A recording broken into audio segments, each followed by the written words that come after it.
After hundreds of episodes, Gecko Hayate finally makes a comeback thanks to the Dream Master Kabuto. When Kabuto learns that Hayate's former lover, Yuzuki Yugao, is tasked with recovering the bodies of ninjas with Kekkei Genkai and special abilities, he seizes the opportunity to strengthen his Edo Tensei army. He sends Gecko Hayate and others to steal the scroll containing these ninja corpses. As a former member of the Hokage's direct Umbu unit, Hayate not only shares the same mentor as Yuzuki Yugao, but was also her lover. In their previous sparring sessions, Yugao could never get a handle on his transparent escape, and always ended up losing. Shortly after they confirmed their romantic relationship, Hayate was cruelly murdered while eavesdropping on a secret conversation between Kabuto and Baki. Devastated by her lover's death, Yuzuki Yugao vowed to avenge him, and fought desperately. But after the war, she could no longer lift her blade. To her, the sword was the only bond she had left with Hayate. Every time she picked it up, memories of his death would flood her mind. Now, though Hayate has been resurrected, he has become an enemy of Konoha. Unable to fight,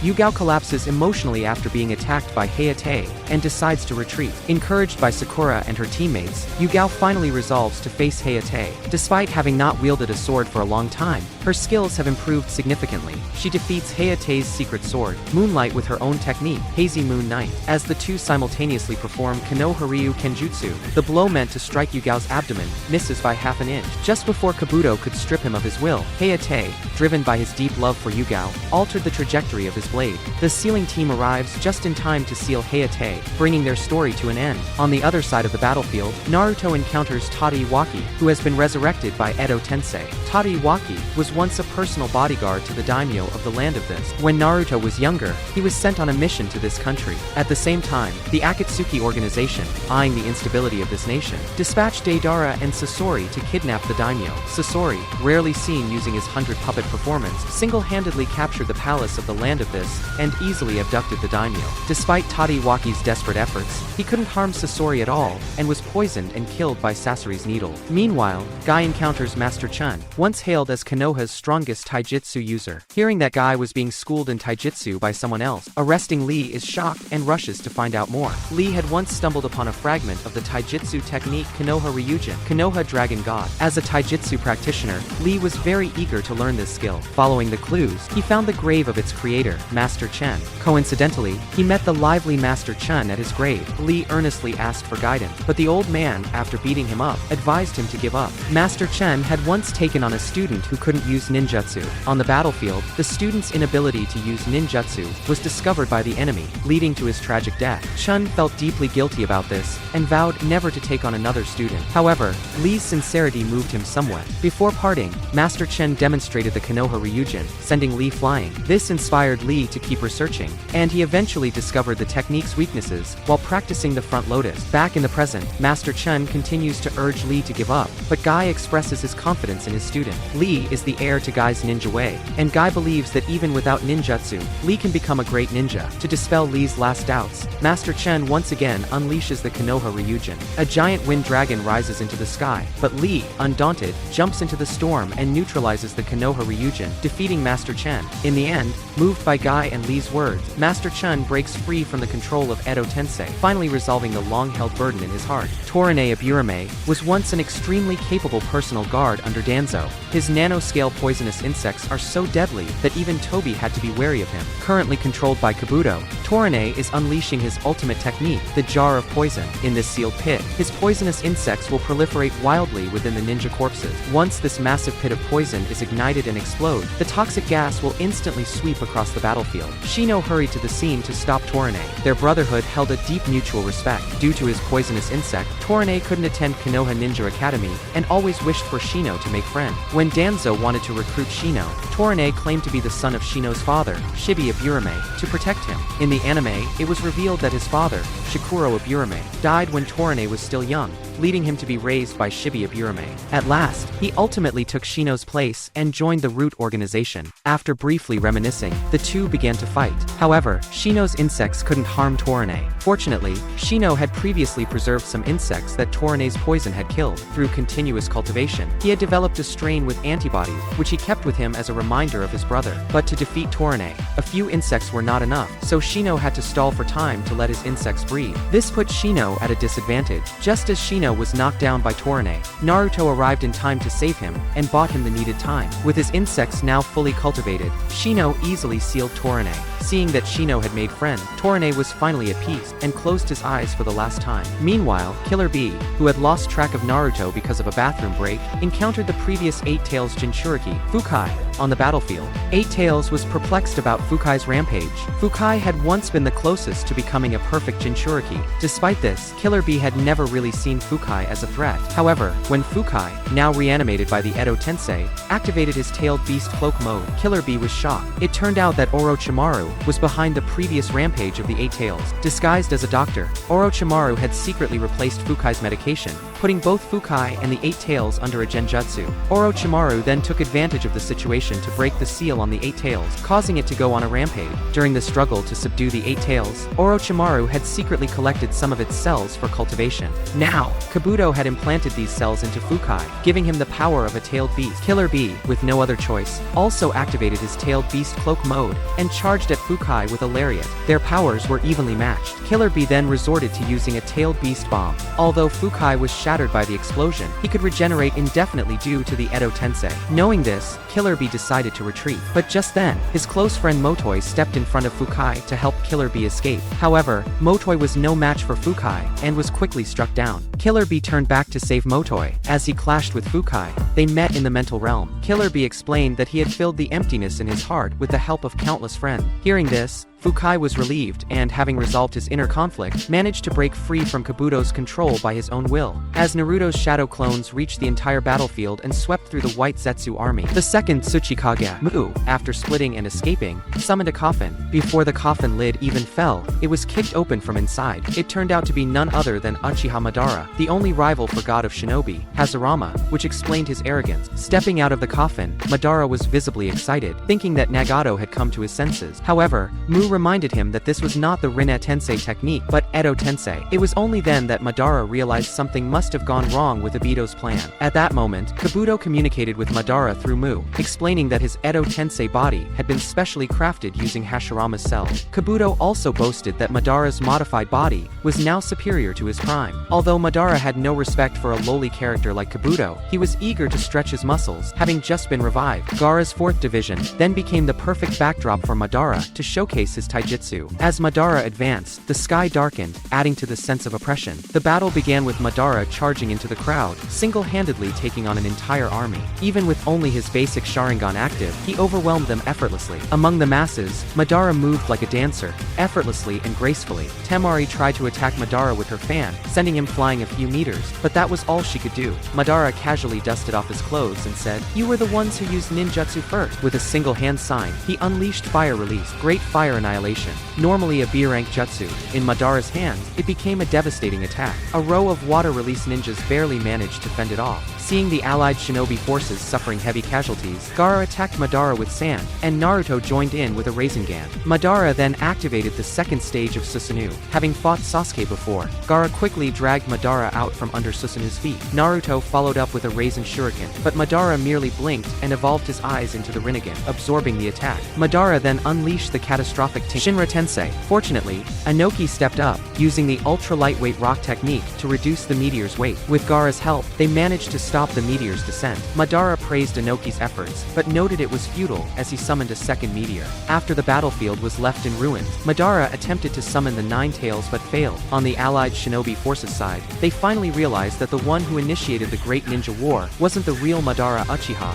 After sensing Madara's chakra, facing such a terrifying enemy, the Raikage and Tsunade decided to take a huge risk and use the heavenly transfer technique to transport themselves to the battlefield. Meanwhile, the Mizukage, through Minato's protection ninja, arrived using the Flying Thunder Formation technique. For the first time, the 5 Kage joined forces to face a common enemy, Madara Uchiha. The Raikage and Mizukage were the first to attack. Unfortunately, their combined attacks of overwhelming lava release, melting apparition, and lightning oppression horizontal chop were all blocked by Madara's Susanoo.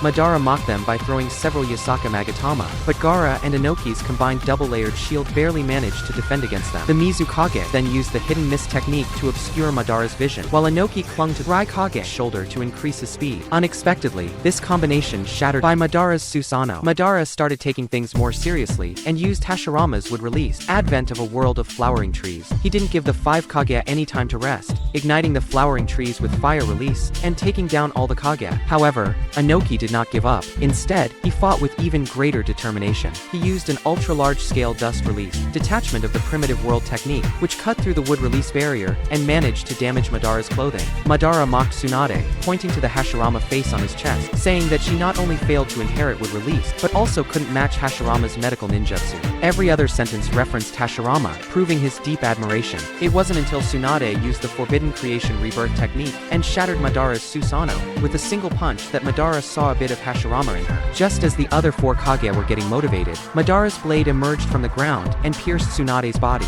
When Madara thought he had taken down one of the Kage, Tsunade shattered the blade and pulled it out, astonishing everyone present. Inoki seized the opportunity to use dust release to launch a sneak attack, but it was entirely absorbed by Madara's Rinnegan. The Mizukage suggested that all 5 of them attack Madara together. Madara seemed to get serious. He released multiple clones, all capable of using Susanoo. It became clear that the 5 Kage were powerless to resist, even though Inoki, with Tsunade's help, used a massive-scale dust release, detachment of the primitive world technique that could engulf dozens of smaller Susanoo. It was still insignificant in Madara's eyes. When Madara's perfect Susanoo appeared, a casual sword slash could level the distant mountain. This was the true power of Uchiha Madara. Meanwhile, Naruto's original body was also engaged in battle with the Masked Man. The Masked Man's 6 paths of Jinchuriki, due to his twisted sense of humor, were equipped with both Sharingan and Rinnegan. This combination was truly unexpected and formidable. As expected, after only a few exchanges, Naruto found himself at a disadvantage. During the fight, the 6 Tails Jinchuriki recalled how he was captured by Heaven Path. It was evident that the other 5 paths posed little threat to a Jinchuriki. It was Heaven Path's Shinra Tensei that truly suppressed the power of the tailed beast. Seeing the dire situation, Killer Bee didn't waste any time, and immediately transformed into his full tailed beast form,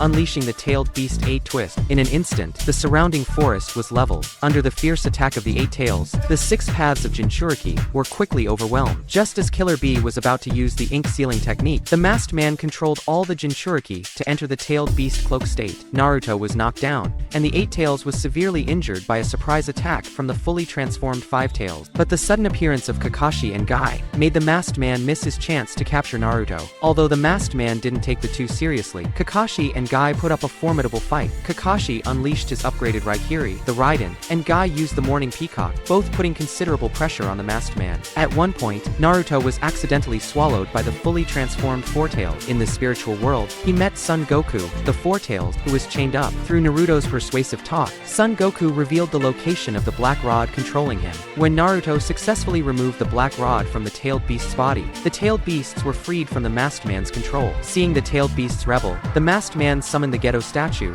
and used the demonic statue chains to forcibly seal the disobedient tailed beasts one by one. Meanwhile, Sasuke, having gained the power of the Eternal Mangekyo Sharingan, destroyed Tobi's lair and brutally killed the original White Zetsu. Sasuke seemed to relish this newfound power, and was eager to test it outside. Just then, a large group of White Zetsu appeared, only to be incinerated by Sasuke's Amaterasu. These White Zetsu were surprisingly weak, despite being enhanced with Hashirama's cells. It seemed this was all just paving the way for Sasuke's Mangekyo Sharingan abilities. After killing all the White Zetsu that the Masked Man used to monitor him, Sasuke coincidentally encountered his resurrected brother, Itachi. Sasuke immediately used his Susanoo to strike Itachi from behind, but Itachi quickly countered with his own Susanoo. Although Sasuke now knew the truth about everything, he still couldn't forgive Itachi for deceiving him. Itachi explained that before he died, he had hoped to use lies and genjutsu to guide Sasuke onto a straight path with no detours, but he had failed. He vowed not to make the same mistake again. Then, the two brothers made their way to Kabuto's hideout. Kabuto, however, was not afraid, confident that the Edo Tensei technique could not be stopped, even if the caster was killed. The only way to force him to stop the technique was with genjutsu, but Kabuto, who already possessed the sage body, had a countermeasure in place. He used the reflective scales of a snake's eye membrane to shield his sight.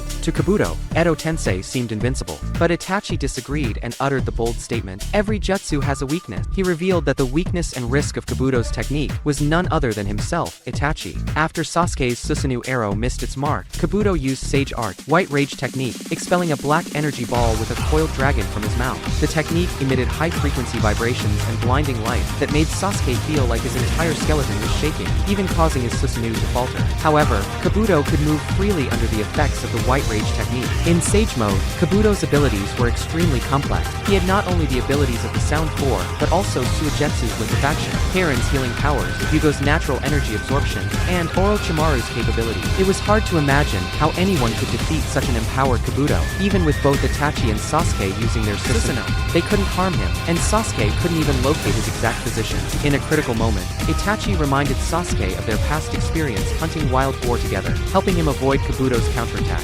Itachi distracted Kabuto, while Sasuke took the opportunity to shoot another Susanoo arrow, this time hitting Kabuto's tail. As Kabuto tried to liquefy to escape, Itachi rushed in. When Kabuto stabbed Itachi with a blade, Itachi's left eye began to turn, and he seized the Kusanagi sword to cut off Kabuto's horn. Kabuto, unaware of the impending danger, immediately used Sage Art, inorganic reincarnation, to animate the surrounding stalactite, which pierced Itachi's body. Kabuto then attempted to control Itachi with a talisman.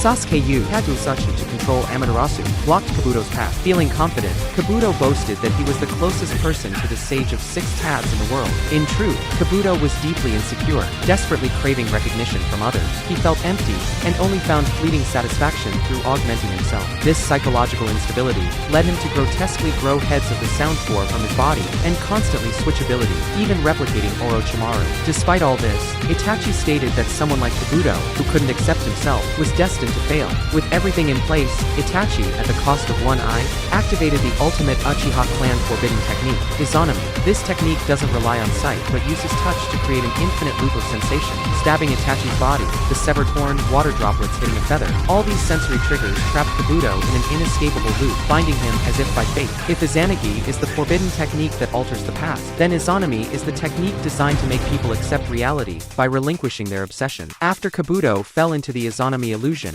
Itachi explained the origin of this technique to Sasuke. It turns out that an Uchiha female ancestor created Izanami to discipline clan members who misused Izanagi. Those who fall victim to this technique can only escape the infinite loop by truly recognizing themselves and letting go of their obsession, thereby forcibly accepting reality. Itachi saw a lot of his former self in Kabuto, which is why he gave him the chance to come to terms with himself. While Kabuto struggled and cursed Itachi within the illusion, in the real world, Itachi used Tsukuyomi to control him, making him perform the hand signs to release the Edo Tensei technique. Itachi told Sasuke that being able to end the war as a Konoha ninja meant he had fulfilled his mission. With the release of the Edo Tensei technique, the bound souls were finally free. Madara was forced to stop wielding his giant sword and deactivate Susanoo. Now, out of the thousands of Edo Tensei soldiers, only Madara remained. Itachi, on the verge of disintegration, trembled as he walked towards Sasuke. Using his Sharingan, he revealed the truth about Shirsue's death, the Uchiha's betrayal, Obito's assistance, and everything about himself to Sasuke. This time, he didn't deceive Sasuke, nor try to prevent him from destroying Konoha. He simply told Sasuke that it was okay if he didn't forgive him. Meanwhile, Obito didn't hesitate any longer. He summoned the amber purifying pot, containing the Nine Tails chakra, and threw it into the Geto statue's mouth. When Suigetsu and Jugo found Sasuke, he was deeply confused. What is family? What is a village? What is a ninja? To find all the answers, he had no choice but to rely on Orochimaru. Knowing Orochimaru's tenacity, Sasuke took a part of Kabuto's body and, using Anko's curse mark, reversed the evil sealing method to combine Orochimaru's soul with the physical body, successfully reviving him. After reclaiming the chakra that belonged to him from Kabuto, Orochimaru understood an important lesson. One person's power is ultimately limited. Even if he could achieve what Kabuto did, he would still face inevitable defeat in the end. It seems that the limit of science is indeed the realm of the mystical. So this time, Orochimaru chose to be a bystander and decided to help Sasuke unconditionally.